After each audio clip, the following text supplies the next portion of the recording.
하나님의 은혜 중에 평강하셨습니까? 이 밤모섬에서 사도 요한은 성삼위 하나님에 대한 계시를 보고 기록했습니다.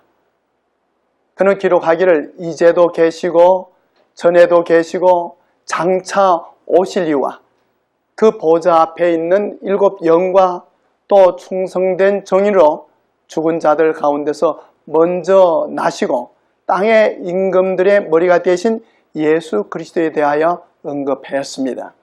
그리고 첫 번째 계시로서 그가 본 7 교회에 대한 예언이 계시록 2장과 3장에 기록되었고 지난 몇 주일 동안 말씀드렸습니다. 오늘은 이 계시록 4장과 5장에 기록된 둘째 계시인 열린 하늘 보좌에 대해서 말씀드리겠습니다.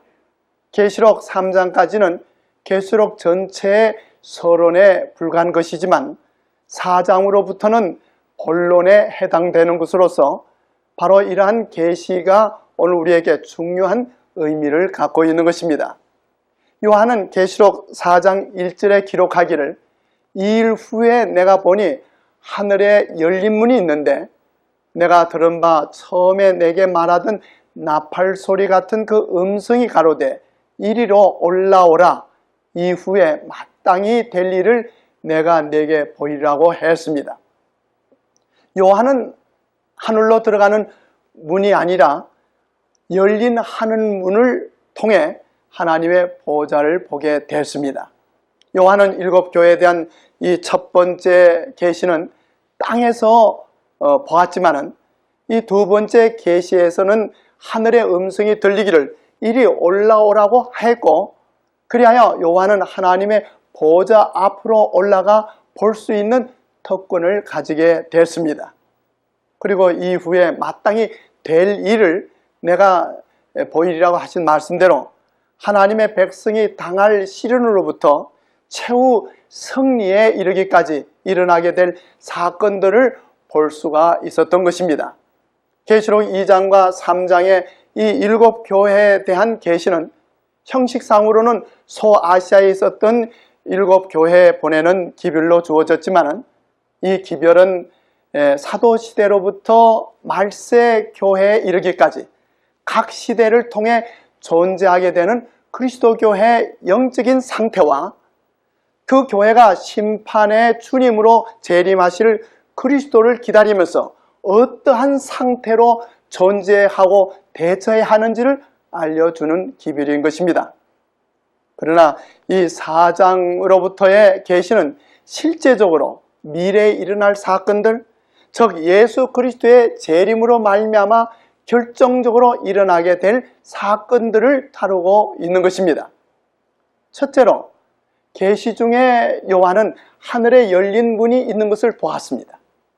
이 하늘에 열린 문은 하늘 안으로 들어가는 문이 아니라 하늘에 있는 열린 문인 것입니다. 모세가 하늘의 성소를 보고 세운 이 지상 성소에는 2개의 방으로 되어 있었습니다. 이것들을 가리켜 성소와 지성소라고 합니다. 지상 성소 제도에 있어서 지성소는 1년에 단 한 번 대속죄일에 대제사장만이 그곳에 들어갈 수 있었던 것입니다. 히브리서 9장에 보면 지상 성소는 하늘 성소의 모형으로서 대제사장이 지성소에 들어가는 것과 같이 예수 그리스도께서 대제사장으로서 하늘 지성소에 들어가는 것입니다. 그리하여 열린 하늘 문이란 바로 하늘 지성소의 문으로서 이는 하나님의 보좌에 이르는 문인 것입니다. 요한은 계시록 11장 19절에서 이르기를 하늘에 있는 하나님의 성전이 열리니 성전 안에 하나님의 언약궤가 보였다고 했습니다. 언약궤란 지상 성소의 이 지성소 법궤를 말하는 것으로서 십계명이 들어있는 법궤는 곧 하나님의 보좌를 의미하는 것이었습니다. 그리고 하나님의 법궤는 그 안에 있는 십계명을 덮고 있는 뚜껑이 있었고 이를 속죄서라고도 하고 시온소라고도 하는데, 이는 하나님의 은혜를 베푸는 곳이라는 뜻인 것입니다. 지성소에서 그 위대한 의의 원칙, 곧 전 인류의 심판의 표준이 되는 하나님의 율법이 있는 것입니다. 십계명에 돌판을 넣어둔 이 법궤는 속죄소로 덮여 있었고, 그리스도께서는 그 앞에서 당신의 피를 가지고 죄인들을 위해 탄원하는 것입니다. 이와 같이 하나님이 계신 하늘 보좌는 의와 공평이 그 기초가 되어 있고, 마찬가지로 인류의 구속의 경륜에는 공의와 자비가 결합되어 있는 것입니다. 그리고 지성소의 법궤 위에 그룹 천사의 그 형상이 있어 속죄소를 내려다보는 것이 그 하나님의 속죄 사업에 대한 하늘 천사들의 관심과 흥미를 보여주는 것입니다. 이것은 천사들도 알기를 원하는 하나님의 자비의 오묘가 되는 것입니다. 그 오묘는 하나님께서 회개한 죄인을 의롭다고 하심으로써 타락한 인류로 하여금 의롭게 하여 당신과 함께 교제할 수 있도록 하는 것입니다. 그리하여 하늘에 있는 성소는 사람을 위해 행하시는 그리스도의 사업이 바로 그 중심이 되는 것입니다. 그것은 세상에 사는 모든 영혼들과 관계가 되어 있는 것입니다. 그것은 구속의 계획을 밝히 보여주고 시대의 마지막까지 우리를 데리고 가서 의와 죄 사이의 투쟁에서 최후의 승리를 나타내 보여주는 것입니다. 그러므로 하늘 성소에서 사람을 위해 진행되는 그 그리스도의 중보 사업은 구원의 계획에 있어서 십자가상에서 그분의 죽음과 마찬가지로 참으로 중요한 것입니다. 둘째로 요한은 하늘의 보좌와 그곳에 앉으신 이를 보았습니다. 계시록 4장 2절과 3절에 기록하기를, 내가 곧 성령에 감동하였더니 보라, 하늘의 보좌를 베풀었고 그 보좌 위에 앉으신 이가 있는데, 앉으신 이의 모양이 벽옥과 홍보석 같고 또 무지개가 있어 보좌에 둘렸는데 그 모양이 녹보석 같더라고 했습니다. 여기에서 그 벽옥이란 푸른 빛이 나는 고운 옥을 가리키며 혹은 다이아몬드와 같은 것으로 묘사하기도 합니다. 옥이나 이 다이아몬드와 같이 눈부실 정도로 빛나는 흰빛은 하나님의 거룩함을 묘사하는 것입니다. 또한 이 홍보석은 그분의 보혈의 붉은색으로서 그분의 구속의 의를 나타내고 있는 것입니다. 그리고 녹보석은 이 생명의 색깔인 녹색으로서 하나님의 자비를 나타내 보여주는 것입니다. 그리고 요한은 무지개가 보좌에 둘려 있음을 보았습니다. 선지자 이 에스겔이나 사도 요한에게 보여준 이상 중에 하늘의 무지개에 비슷한 것이 보좌를 두르고 있으며, 또한 그리스도의 머리 위에 아치형을 이루고 있는 것을 보았습니다.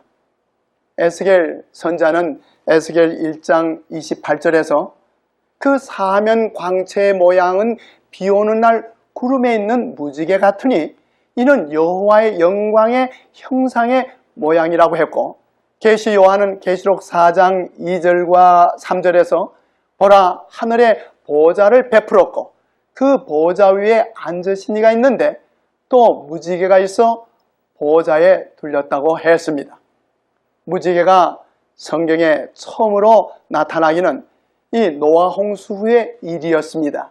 홍수 후에 구름이 모여들고 비가 내릴 때 또 다른 홍수가 내리지 않을까 하는 끊임없는 공포에 쌓이지 않도록 주님께서는 노아와 그의 가족들과 또 그 후손인 인류에게 한 약속을 주셨던 것입니다. 그것은 언약의 무지개로서 창세기 9장 11절로 16절에 보면 하나님께서 말씀하시기를, 내가 너희와 언약을 세우리니 땅을 침몰할 홍수가 다시 있지 아니하리라. 내가 내 무지개를 구름 속에 두었나니 이것이 나의 세상과의 언약의 증거니라.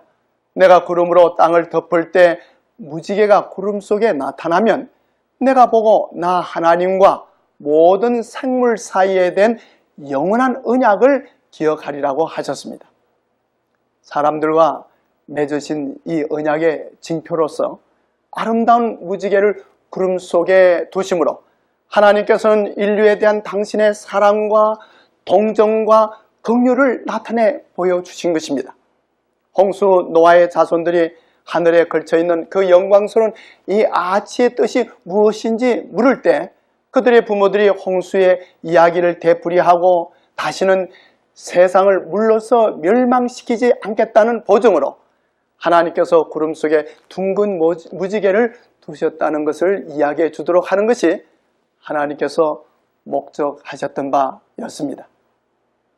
이리하여 무지개는 대대로 인류에 대한 하나님의 사랑을 증거하고 하나님께 대한 그들의 신뢰를 굳게 할 것이었습니다.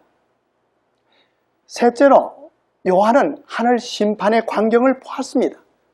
요한이 본 하늘 보좌는 다니엘이 이상 중에 본 하늘 보좌와 같은 것으로서 다니엘 9장 9절과 10절에 다니엘이 말하기를 내가 보았는데 왕자가 놓이고 옛적부터 항상 계시니가 자정하셨는데 그 옷은 희가 눈 같고 그 머리털은 깨끗한 양의 털 같고 그 보좌는 불꽃이요 그 바퀴는 붙는 불이며 불이 강처럼 흘러 그 앞에 나오며 그에게 수종하는 자는 천천히요 그 앞에 시위하는 자는 만만이며 심판을 베푸는 데라고 했습니다. 이는 하나님의 심판의 보좌를 나타내는 것으로서 이 계시록의 열린 하늘문을 통해 나타난 하늘의 보좌 역시 하늘 지성소의 보좌이며 이는 심판의 보좌가 되는 것입니다. 그런데 사람이 그의 큰 죄로 인하여 하나님의 심판을 초래하게 될 때 우리 구주이신 주님께서는 하늘 지성소에서 대제사장이시며 중보자로서 그를 인해 아버지 하나님께 간구하십니다. 그분께서는 회개한 죄인에 대한 하나님의 자비의 징표로서 구름 속에 있는 무지개와 보좌 주위를 두르고 있는 무지개와 자신의 머리 위에 둘린 무지개를 가리키면서 하나님의 자비를 구하시는 것입니다.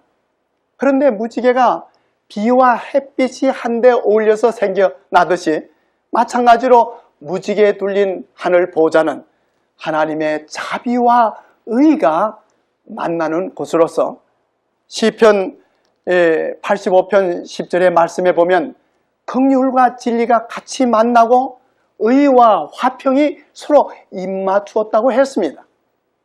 이처럼 궁영의 빛난 무지개 아래에 있는 이 하늘 보좌의 자정에 계신 하나님에 대한 놀라운 이상은 인류의 구원을 위한 하나님의 놀라운 사랑을 증거하는 것이었습니다. 그러므로 요한이 본 열린 하늘 보좌는 영광의 보좌가 아니라 그것은 우리가 하나님의 자비를 힘입고 나아가 죄를 용서받을 수 있는 은혜의 보좌인 것입니다. 고린도후서 6장 2절에서도 말씀하시기를 하나님께서 은혜 베풀 때 너를 돕고 구원의 날에 너를 도왔다고 하셨으니 보라 지금은 은혜 받을 만한 때요 보라 지금은 구원의 날이라고 했습니다. 그리고 히브리서 4장 15절과 16절에는 하늘 성소에서 대제사장으로서 봉사하시는 예수를 가리켜 말씀하시기를 16절에 이르시기를 그러므로 우리가 긍휼하심을 받고 때를 따라 돕는 은혜를 얻기 위하여 은혜의 보좌 앞에 담대히 나갈 것이라고 했습니다. 마태복음 25장 31절에 보면 예수께서는 자기 영광의 보좌에 앉으리라고 하셨습니다. 그러므로 이 일 후에 요한은 주님께서 영광의 보좌에 앉으심을 보게 되었는데 그것은 계시록 20장에 기록되어 있는 보좌로서 주께서 재림하셔서 당신의 성도를 구원하신 후 1000년이 지나 구원받지 못했던 모든 자들을 심판하여 멸망시키실 때에 좌정하시는 보좌인 것입니다. 요한은 계시록 20장 11절과 12절에 기록하기를 또 내가 크고 흰 보좌와 그 위에 앉으신 자를 보니 땅과 하늘이 그 앞에서 피하여 간데없더라. 또 내가 보니 죽은 자들이 물은데 서하고 그 보좌 앞에 섰는데 책들이 펴있고 또 다른 책이 펴졌으니 곧 생명책이라. 죽은 자들이 자기 행위를 따라 책들에 기록된 대로 심판을 받으리라고 했고, 그리고 15절에서는 누구든지 생명책에 기록되지 못한 자는 이 불못에 던지우더라고 했습니다. 넷째로 요한은 열린 하늘 보좌 주위에 24보좌가 있었고 거기에 24장로들이 앉아있는 것을 보았습니다.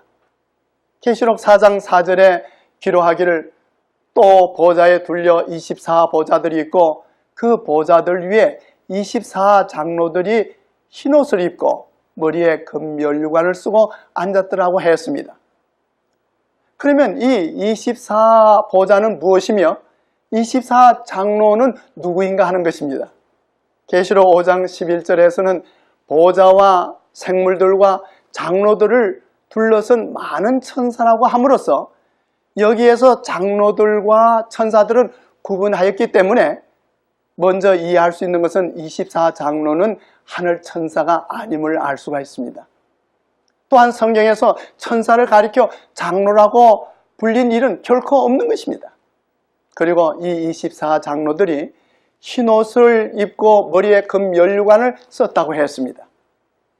흰옷과 면류관은 둘 다 죄와 싸움에서 얻은 승리의 상징으로서 이 24장로들은 우리와 같이 죄인들이었으나 바로 회개하고 죄의 본성을 극복하고 하나님 안에서 승리의 생애를 살다가 구원받아 하늘에 올라간 성도들임을 알 수가 있습니다.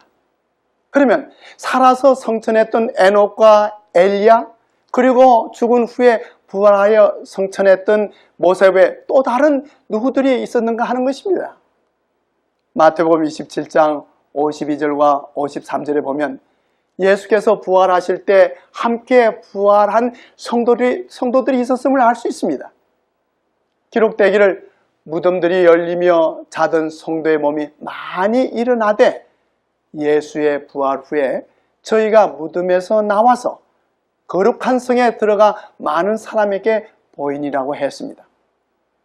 그리고 사도 바울은 이 에베소 4장 8절에서 그가 위로 올라가실 때 사로잡힌 자를 사로잡고라고 하심으로써 예수께서 성천하실 때 이들도 함께 하늘에 올라간 것을 알 수가 있습니다. 그러면 이들이 하는 일이 무엇입니까?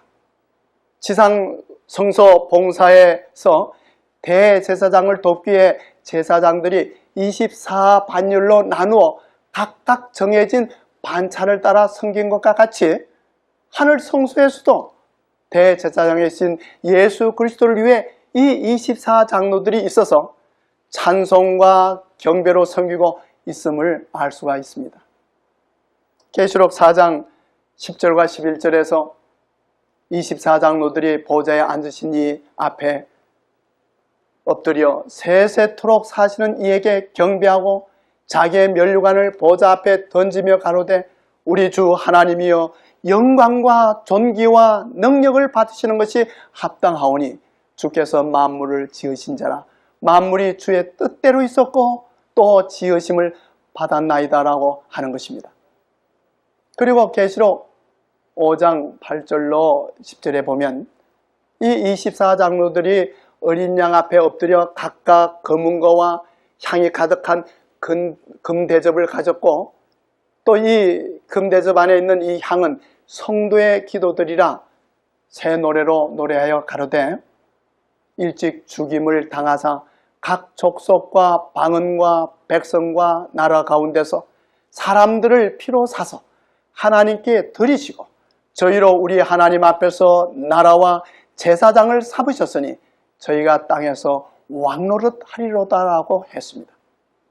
여기에서 24장로들은 향이 가득한 금 대접에 성도의 기도의 향을 피우고 있었고, 우리들이라고 하지 않고 사람들이라고 했으므로 이 24장로들은 땅에 있는 성도들 중에서 택한 사람들이라는 것을 암시하고 있는 것입니다. 그리고 그들은 최후의 구원받아 이 하늘에 올라갈 하나님의 백성의 상징적인 무리임을 알 수가 있습니다. 계시록 21장 12절과 13절에 보면 새 예루살렘의 그 12문에 이스라엘 자손의 12지파의 이름이 있고, 이 성곽의 12기초석에서는 12사도들의 이름이 있다고 했습니다. 그러므로 새 예루살렘 도성은 구원받은 하나님의 백성들의 도성으로서 이 12지파와 12사도는 하나님의 백성의 대표들로서 나타내고 있는 것입니다. 그리고 24장로의 수 역시 이 12지파와 12사도의 합한 수임으로 24장로 역시 구원받을 하나님의 백성의 대표적인 무리들로서 상징되어 있었음을 알 수가 있습니다. 열린 하늘 보좌 주위에 이 24보좌에 앉아있는 24장로들이 찬송하기를, 저희로 우리 하나님 앞에서 나라와 제사장을 삼으셨으니 저희가 땅에서 왕노릇 하리라고 했는데, 그러면 하나님께서 이 하나님 앞에서 나라와 제사장이 되어 땅에서 왕노릇하는 자들은 누구를 가리키는 것을 말하는 것입니까? 이들은 하늘에 있는 24장로가 아니라 현재 이 땅에 있는 하나님의 성도들을 가리킴을 알 수가 있는 것입니다.